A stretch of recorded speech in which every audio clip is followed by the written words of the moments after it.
예, 존 오리오리, 가톨릭 신자입니다. 옆에 뭐라고 썼냐면, 내가 겪은 화재는 슬프거나 나쁜 일이 아니라 일종의 선물이었다. 아까 펄복과 똑같이 선물이란 단어를 썼는데요, 이 사람은 얼굴만 빼고 몽땅 다 불에 탔습니다. 그래서 이제 90%의 불이 탔는데 사실은 죽습니다. 우리가 이제 화상을 입었을 때 어느 정도까지 화상을 입으면 살 수 있습니다. 하지만 90%가 되면 살 수는 없습니다. 이 존은 9살 때 이제 자기 집안 가라지, 그러니까 주차장이죠, 차고에서 불장난을 하다가 이제 화상을 입게 돼요. 며칠 전에 형들이 이 길거리에서, 차가 다니는 길거리에서 불장난하는 것을 봤습니다. 형들이 휘발유를 조금 길바닥에다 붓고요, 성냥불을 이렇게 켜서 확 갖다 대니까 불이 이렇게 확 타오르는 모습이 너무너무 아주 흥미로웠습니다. 근데 자기가 꼽사리 껴서 놀진 못했어요. 형들이 같이 놀아주질 않았거든요.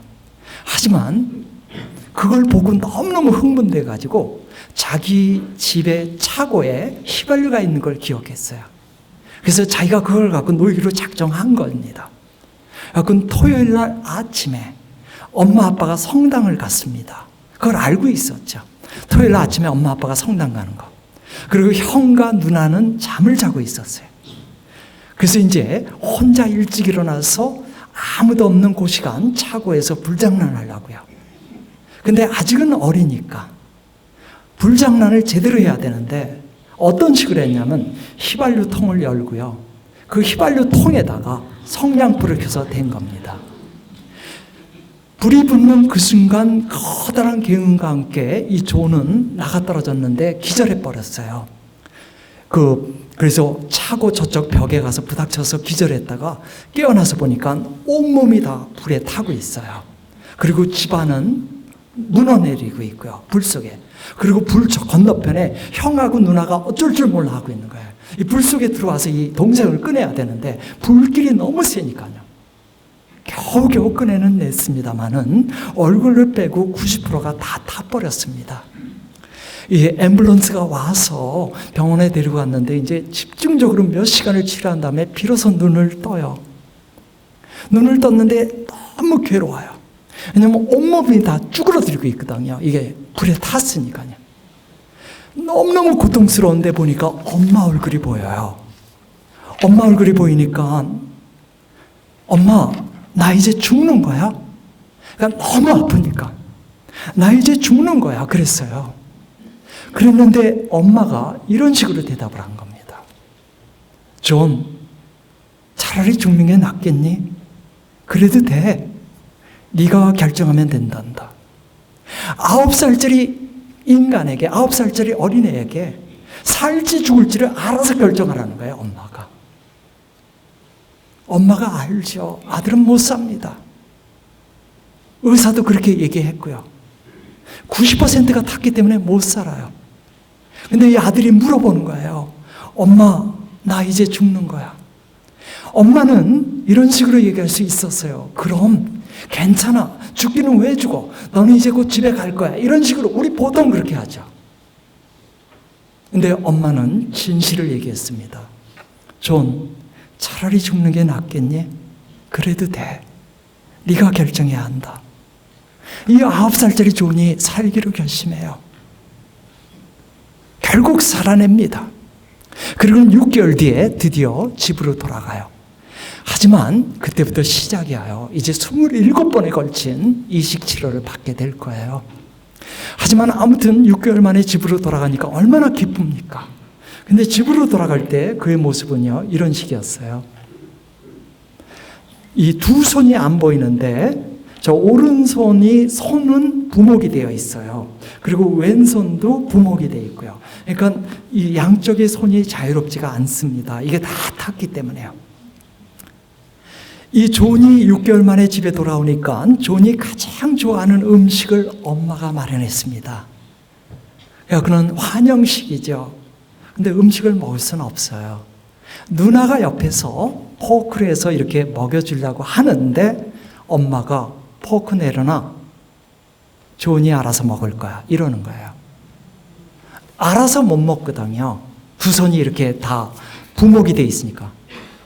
얼마나 냉정한 말이에요. 엄마의 말이. 그게 너무너무 섭섭하고 우리 엄마 맞는가 너무 분하고 억울해서 몇 시간을 울었어요. 존이. 안 먹었습니다. 알아서 먹으라 그랬는데 안 먹었고 울었어요. 근데 나중에 너무 배고프니까 자기가 알아서 먹어요. 이 부목이 있는데 그걸 갖고 먹어요. 엄마는 왜 이렇게 매몰찬 말을 했는가? 앞으로 형과 누나한테 의지해서 살 수는 없어요. 혼자서 살아야 돼요. 그 진리를 가르쳐주고 싶었어요. 사실 이 존의 엄마는 정말 훌륭한 엄마예요. 그냥 말도 안 되는 위로를 하면서 허황되게 마음의 준비도 못하게 만드는 그런 위로가 아니었거든요. 처음에는 살지 죽을지를 알아서 결정하게 하고 그럴 수밖에 없잖아요. 6개월 뒤에는 어떻게 살아갈지를 알아서 결정하게 한 거죠. 이 존이 이런 엄마 때문에 오늘날 우리에게 힘을 주면서 용기를 주면서 살아가고 있어요. 제가 지금 얘기한 이 내용들은 On Fire라는 책에 다 나와 있어요.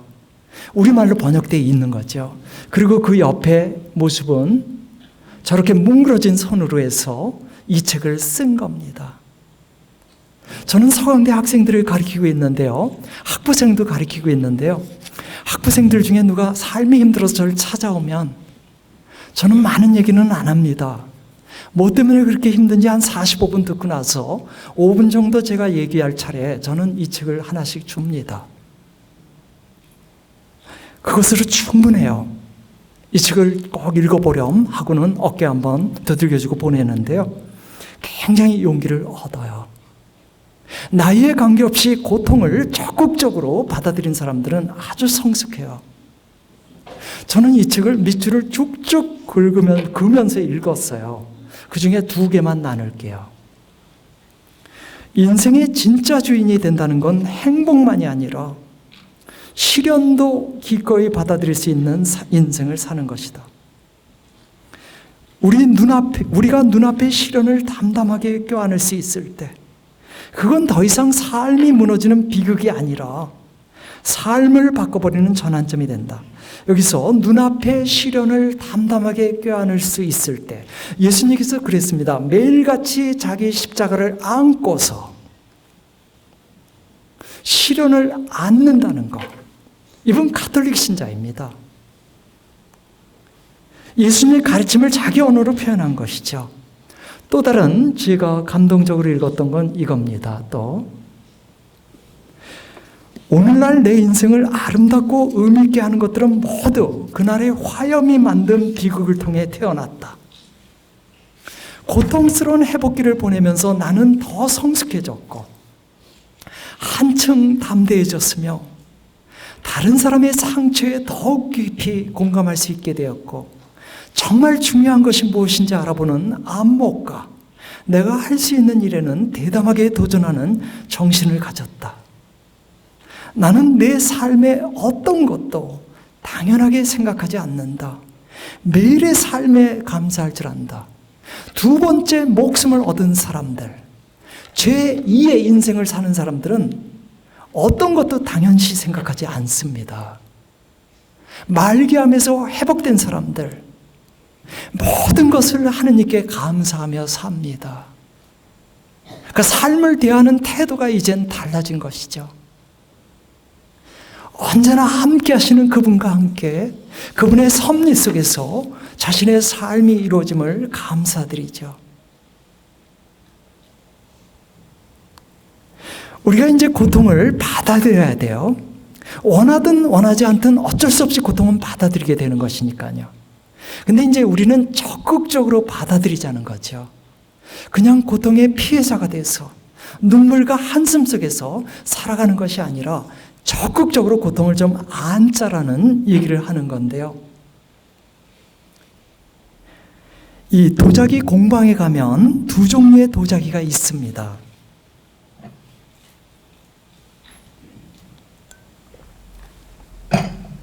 아직은 불가마 속에서 구워지지 않은 투박한 이제 도자기가 있고요. 그리고 이제 불가마 속에서 구워져서 윤기가 흐르는 생동감 있는 이런 도자기가 있죠. 그러니까 도자기가 불가마 속에 들어감으로 인해서 작품이 돼서 나온다는 것인데요. 실제로 작품이 돼서 나오는 도자기는 얼마 안 됩니다. 다수는 숫덩이가 돼서 나옵니다. 우리도 그렇습니다. 우리가 인생의 고통이라는 불가마 속에서 다수는 숫덩이로서 생을 마칩니다. 예수님께서는 적극적으로 고통을 우리가 받아들이기를 원하는데 우리가 적극적으로 고통을 못 받아들이다 보니까 그냥 숫덩어리로 끝나버리는 도자기처럼 우리 인생도 그렇게 된다는 것이죠. 고통이 얼마나 심한가는 중요하지 않습니다.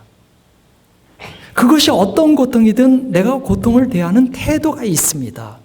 자동적인 태도가 내 안에 형성되어 있어요. 그래서 어떤 사람은 가벼운 고통조차도 어쩔 줄 몰라 합니다. 어떤 사람은 어마어마한 고통조차도요, 분연히 느끼고 일어납니다. 이건 태도를 얘기하는 겁니다. 똑같은 고통인데 누구는 거기서 무너져 버려요. 누구는 거기서 일어나요. 중요한 건 태도라는 거겠죠. 그렇기 때문에 우리가 적어도 예수님의 제자로서 너희는 세상에서 고난을 겪을 것이다. 그런 고난을 겪을 때 정말 그분이 원하는 대로 막깝게 고난을 겪는가를 질문해야 합니다. 내가 정말 주님이 원하는 대로 그렇게 창조적으로 적극적으로 고통을 겪고 있는가? 좀 다른 식으로 설명하면 이런 겁니다.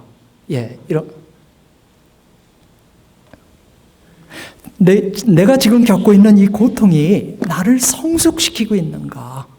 단련시키고 있는가? 아니면 나를 비참하게 만들고 무기력하게 만들고 있는가? 이런 질문이라고 볼 수 있겠습니다. 피에르 렌치니크라는 학자가 논문을 하나 썼습니다. 논문은 고아가 세계를 주도한다예요. 고아가 세계를 주도한다. 이게 아마 전지가 좀 부족한 것 같은데 계속 지금부터 되고 논문에 보면 세계 역사를 이끌어갔던 아주 위대한 영도자 300명을 분석하고 있습니다. 이 300명은 다 고아입니다. 여러분, 고아라는 정의는 잘 아시겠죠? 저처럼 60에서 70을 향해 가는 사람이 부모가 없다고 고아라고는 얘기하지 않습니다. 고아는 아직 아이가 어릴 때, 아가일 때, 어린아이일 때, 엄마 아빠의 돌봄이 가장 필요로 할 때 없는 사람들을 고아라고 하죠. 한 아이가 제대로 성장하려면 우리가 얘기하잖아요. 엄마 아빠의 돌봄을 제대로 받아야 돼요. 그런데 놀랍게도 이 300명의 인물들은 어려서 엄마 아빠 없는데도 위대한 역사적 거물이 됐어요. 그런데 이 논문이 진짜 하고 싶은 얘기는 딴 얘기입니다. 고아가 돼야 세계적인 인물이 된다 이 뜻은 아닙니다. 고아라도 역경을 딛고 일어날 때 위대한 인물이 된다는 뜻이겠죠. 그리고 역경이라는 것이 한 사람을 얼마나 훌륭하게 키워내는가를 설명하는 논문입니다. 그런데 이 논문을 보고 충격을 받은 분이 있어요. 폴 트루니아요. 우리한테는 낯선 분이지만 우리가 스위스에서 산다면 스위스에서 폴 트루니아를 모르면 간첩이에요. 폴 트루니아에서 스위스에서 가장 유명한 인물이에요. 이분은 신앙과 의학을 접목시킨 치료로 유명한 분이에요. 의사인데요. 근데 이분이 고아예요. 태어나서 얼마 안 돼 엄마가 죽고 아빠가 4살 때 죽어요. 그리고는 삼촌 밑에서 자랐지만 고아예요. 머리는 굉장히 똑똑했기 때문에 의과대학을 갖고 의사가 됐지만요. 그 논문을 보기 전까지만 해도 이 사람의 생은요, 사견은 없었습니다. 자기는 운명이 지어졌어요. 혼자 슬프게 외롭게 살아가는 사람. 그래서 취미가 뭐냐면 철도길을 걷는 거예요. 철뚝길은 2개로 되어 있죠. 그래서 그가 철뚝길 하나 위를 철로를 걸어요. 옆에 아무도 없어요. 그게 자기 인생이에요. 그는 의사로서 환자들을 만나도요, 환자를 치료만 할 뿐이지 더 이상의 뭐는 없어요. 사견은 없어요. 근데 논문을 읽은 겁니다. 고아가 세계를 지도한다. 자기는 고아 신분을 굉장히 불행하게 생각하고 있었거든요. 근데 논문이 완전히 딴 얘기를 하네요. 그러면서 처음으로 자기가 다른 시선을 갖게 돼요. 마치 펄벅이 그 의사로부터, 진실을 얘기한 의사로부터 현실을 받아들이면서 시선이 바뀌듯이요. 그래갖고는 폴 드레니에가 며칠 뒤에 이렇게 얘기합니다. 고아로 성장한다는 것은 결코 선은 아니다. 하지만 고아로 성장한 것이 선이 될 수도 있다.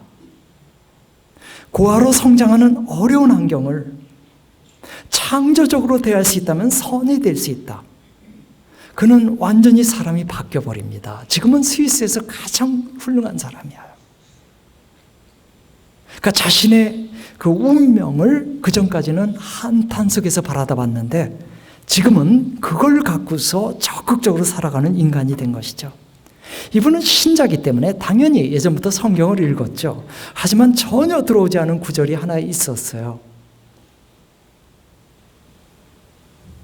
이 구절이에요. 나는 너희를 고아로 버려두지 않겠다. 자신이 고아가 아니란 사실을 알게 돼요. 언제나 자신과 함께 하시는, 동행하시는 주님이 계시니까 고아는 아닌 거예요. 그전까진 고아였죠. 육신의 엄마 아빠가 없어서 항상 고아라는 생각만 했죠. 고통을 적극적으로 우리가 안는다는 것은 크게 이렇게 2가지로 얘기할 수 있습니다. 나에게 선이 될 수 있도록 하는 겁니다.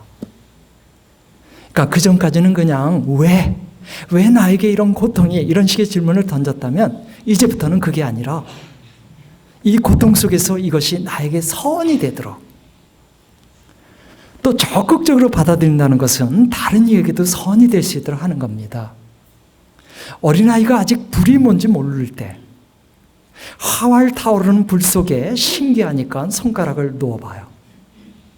그리고는 손가락에 타요. 손가락을 대요. 그러면은 다시는 불 속에다 손가락을 놓지 않습니다. 이게 바로 고통을 자기에게 선이 되도록 하는 거예요. 손가락이 데이는 고통을 겪고 나서 다시는 손가락이 데이지 않도록 하는 건 자기에게 선이 되도록 하는 거거든요.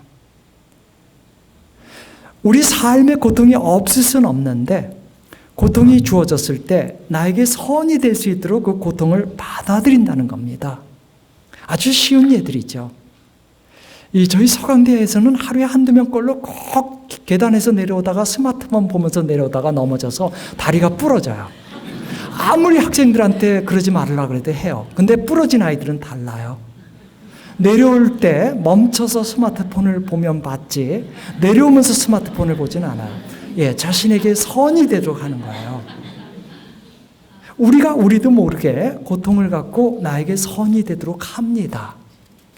그 시선을 그대로 이제 나의 삶에 확장시킨다는 것이죠. 이런 말을 있어요. 이런 말이. 총알이 빗발치는 전쟁터에서 무신론자는 없다. 꼭 전쟁터까지 갈 필요도 없어요. 이 자리에 계신 형제님들, 옛날에 군생활할 때 신앙생활 엄청 열심히 했을 거예요. 그리고 여러분의 자녀들이 지금 군에 가 있다면 묵주기도 어마어마하게 할 겁니다. 보초 나갈 때마다 묵주가 닳도록 기도할 겁니다. 군 생활 3년 동안 사고 치지 않고 어떤 피해도 있지 않고 안전하게 제대하기를 성모님께 간절히 기도하고 있을 겁니다. 여러분들이 기도하라고 안 했어도 기도할 겁니다. 우리 인간은 고통스러우면 하느님을 의지할 수밖에 없어요. 이게 선이 되게 하는 겁니다. 물론 완고한 인간들은 아무리 고통스러워도 하느님을 찾지는 않죠. 하지만 우린 신자거든요.